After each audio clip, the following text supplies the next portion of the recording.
একটি মহা দুর্ঘটনা ঘটে।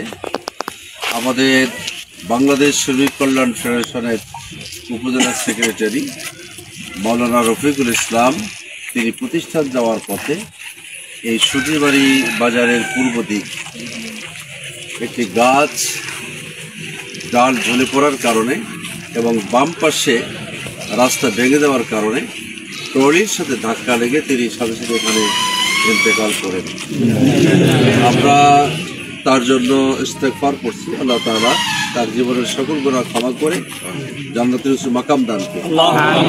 এদিকে লক্ষ্য করে গয়াবাড়ি ইউনিয়ন এবং টেপাখুড়িবাড়ি ইউনিয়ন ভাইরা তারা যৌথ উদ্যোগ গ্রহণ করেছে। টেম্পোরারি এই রাস্তাটি সংস্কার করা হচ্ছে। আমরা সরকার বাহাদুরের কাছে নিবেদন জানাবো যে স্থায়ীভাবে এই রাস্তাটি সংস্কার করা একান্তই জরুরি, তাহলে জনদুর্ভোগ লাঘব হবে।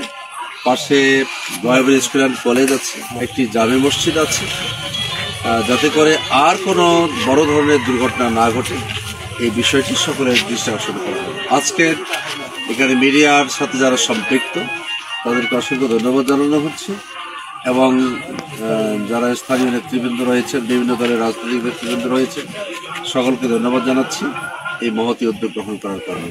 আল্লাহ সকলের মঙ্গল করুন।